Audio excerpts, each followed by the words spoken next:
I've got notes, which is always a bad sign, and no one else seemed to, but I'll try and make it as fluid as I possibly can. Anatomy of a Soldier is a book about a young soldier called Tom Barnes, and it starts with him face down in the dust, and he's been blown up, and a tourniquet is applied to his left stump and saves him. And the book sort of unfolds from that point, and it tells the story of his recovery, his rehabilitation, but it also tells the story of the insurgents that planted the bomb that hurt him. Some of you may have noticed that there's some autobiographical things going on here.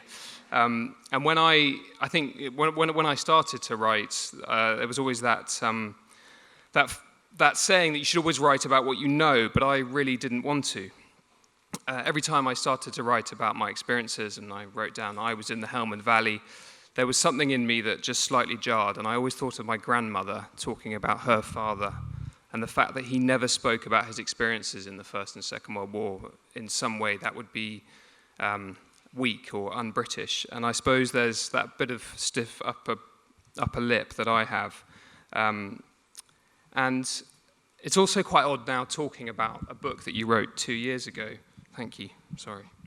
Let's get some slides up. So if you're bored of me, you can look at that. Because when you're writing, there's something about all the words are so important to you, and you're placing meaning on everything, and you're suppressing meaning, and you're trying to form something that has worth. And then to stand up and talk about it is in some ways embarrassing as well, because the reasons are sometimes great, but they're sometimes pretty crap too. And now I'm here standing on the stage of 5x15. But really, writing for me was about being creative before it was about anything about my own story. But also, and being honest now, it was about connecting with people. I think writing a novel is almost a slightly arrogant thing to do. It's certainly audacious, I suppose, because you're putting something out there that you want everyone to read, and I think I really did want everyone to read it. But also with that comes a responsibility to say something truthful, and I hope I've done that. There's a scene in Anatomy of a Soldier when Tom Barnes, sorry, I did that in the middle of a sentence, which was fairly odd. When Tom Barnes says that he wouldn't change anything that happened to him, and that he'd make the most of each day, and that's something that I always felt. And a couple of days ago, somebody asked me that exact question. So what do you actually mean by making the most of each day? That's a great soundbite, but what do you actually mean by that? And I couldn't answer the question, but over the last few days, I've been thinking about it. And when I was lying face down in the dust in Afghanistan, having been blown up, after that initial moment of thinking, well, this is never going to happen to me, I'll just stand up and dust myself off and walk off. And the sudden realization that I was seriously hurt, apart from the pain, the most abiding memory of it all was the feeling of complete and utter loneliness that I had. And I think what I'm trying to escape from or never go back to is the fear of that loneliness. And each day, I suppose, I'm just trying to connect to people, and it's those human connections which are the things that mean that I want to make the most of each day. I think my grandmother wouldn't be too happy with my British stiff upper lip now, but that's, I suppose, what this book is about, and also why it's quite odd that I told the story from 45 different inanimate objects. So each chapter of Anatomy of a Soldier is told by a different object. In a way, this was to do with escaping from myself. It goes back to that idea that I didn't want to talk about my own experiences. It gave me a bit of distance. And also, I wasn't very interested in politics. I didn't really care if Tony Blair was a good bloke or not, or whether Karzai was doing the right thing in Afghanistan. But also, as soon as I started doing it, I realized that it could really charge the story with something else, and it became very exciting, and I could show war in a sort of 360-degree view. This is the tourniquet that tells the first chapter of when Tom Barnes is injured, and it speaks like this. I clung to him as we flew low across the fields and the glinting irrigation ditches, and the wind rushed around the helicopter, when he pleaded with God to save him, and metal pads were placed on his chest and his body jolted, and I clung to him when the machine read no output, when there was no pulse against me. This is the mother's handbag that Tom Barnes's mother holds the first time she sees her son in hospital. I hung by her side, and her husband had his arms around her and supported her across the ward, past the beds and dividing curtains, the flickering machines and the attending nurses, towards the bed her son was on. When she saw him, she faltered, and her husband held her closer. And the Persian rug. At the beginning of the chapter, it's made, and it says, "My warps were strung vertically on a loom. 3 women worked on me. They hooked out my upright threads and knotted dyed wool to them, cutting away the loose ends with a flick of a knife. They threaded weft horizontally to hold me together and banged me down with a heavy comb to compact my knots. I slowly grew up from the ground." And in that chapter, it goes on to describe a moment where Tom Barnes meets some of the insurgents and they sit down to have a chat. But once I'd started doing this, I realized that it could show the story in a new way that I found very exciting. But at times also it was a constraint. I didn't want to give these objects too much character or in some ways say too much. They had to sort of have a restraint. They're just points of reference in the story. I think it really helped that I was very badly read when I started writing this, and I didn't know whether this was that unusual. And it also felt very instinctive to me, and I started to see it everywhere. This is the Twitter feed from the filet lander that landed on the Comet 67P, and in the Twitter feed, the operators had given this little robot a personality, and in some ways it was a way of making the robot connect with us. This little robot out there, 510 million kilometers away in deep space, and I thought that was really interesting. It's also all around us in the high technology that we have, and I think there's something of the sort of sublime about these bits of kit that you can't see how they work. Siri, are you alive? I'm an assistant. That's all that matters.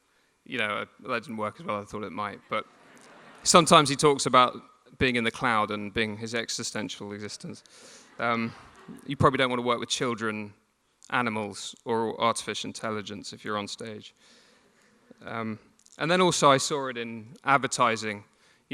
In most simple terms, the Coke bottle is in the form of a woman, and I suppose that's a way of making us want to buy it more. But also you see it in the M&Ms or in a car advert. I was watching one advert about tires, and it said, "I am the safest tire," and there was a picture of children. And I suppose it's just a way of advertising, connecting more with us. But also, I think one of the things that advertising is doing is that it's trying to step away and get away around a lot of the sort of demographics it's trying to reach, or it's trying to get around having to be politically correct. You don't have to put a black person in or a number of women. You just have a load of meerkats to sell your insurance policy. And sometimes, my clicker's not working. Sometimes I just had to open the cupboard under the stairs, and there was Henry. And obviously, I knew it was a slightly unusual thing to do as I was writing. And when you finish a novel, it's always, well, I've only done that once, but it's a pretty good feeling. But then there's that fear that you're actually going to give it to people to read. And I knew that what I'd done was a bit unusual, so I gave it to people, and they started to tell me about other instances of where this had been done before. And having thought I was maybe doing something that was original, but not really knowing, it turns out that the first example of any English poetry actually does this. The Dream of the Rood Cross is a poem, of an Anglo-Saxon poem from about 600 AD, and it tells the story of the tree that was cut down and that Christ was crucified on. It goes a bit like this.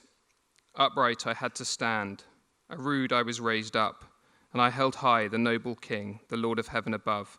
I dared not stoop, they pierced me with dark nails. The scars can still clearly be seen on me. I mean, it feels like he's copied me, but obviously it's...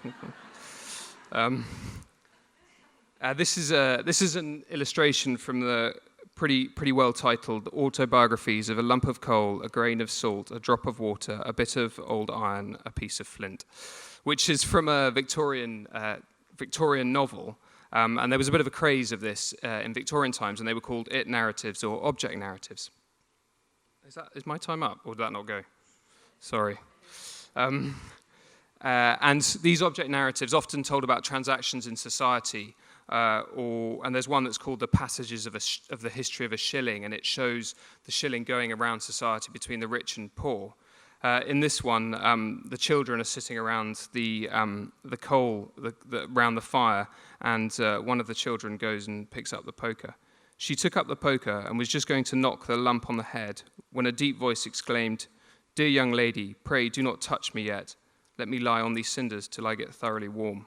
And then the lump of coal goes on to explain how it was made, how it was sort of formed in the earth, and how it came to be in the coal bucket in their house. I think the one that has sort of exists or still is in circulation is Black Beauty. I know it's about an animal, but there are elements of this sort of transaction in there. And they're normally aimed at children, and you can look at any of the examples from Disney of this sort of anthropomorphizing inanimate objects. And I suppose that's one of the reasons it didn't feel odd to me. There was something really childlike about doing this, and it was a way of me telling my story. I didn't really want to talk about being a soldier, but every morning I could get up and be a different object from the book. And I'm going to go into a bit of pop psychology, so I'm really, if there's any psychologists here, just forgive me, I was on Google, and I know it's a dangerous thing. But I was interested in the fact that young babies, or babies as they're becoming toddlers, often only really want to use one muslin that is covered in drool and smells of stale vomit, and they hold on to this in some way special to them, and often it's a teddy bear, and I think the Americans call it a security blanket, and under stressful situations the child will hold on to that as some way important to them. I read somewhere that this was a sort of transitional object because at some point a child realizes that they're actually a different person to their mother, and that these objects in some way allow them that transition. And I think, you can go too far on this, but inanimate objects, there is a time in a child's life when they start to realize that there's some things are inanimate and some things are alive, let's say. And also that play for children is a way of them working out what is impossible and what is possible in the world, and how a sort of imaginative and magical thinking can help them understand the world. And that was when I started to read about this, it really reminded me of the process of writing the book.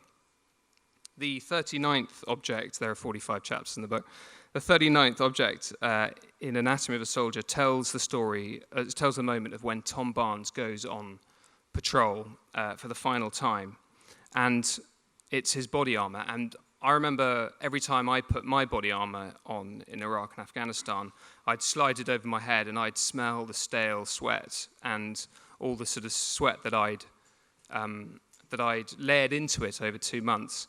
And it did give me a sense of security, just like the child's blanket. And I think that's possibly because it reminds me of my training, it protects me physically, and it sort of turned me into a sort of very naked, vulnerable man into a soldier. And it would get you through stressful situations. And I think that's why the use of the inanimate worked in this story. It also worked in the fact that when I was in hospital, having been blown up, and there were these wires and pipes going into my body, my sense of who I was, and I mean, I was pretty high on morphine at the same time, but they were disrupting that sense of my own being, and I was being kept alive by breathing tubes and bleeping machines. And that was another reason that using the objects, I think, really helped me.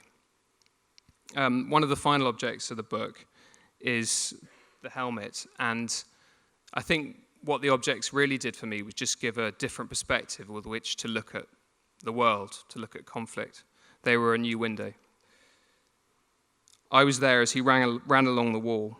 My overhanging rim cut his vision as a black horizontal blur, and my chin strap bounced up against his stubble as he pounded onto each stride. I was his window on soldiering. The straps that held me to him framed the action. Thank you. Thanks.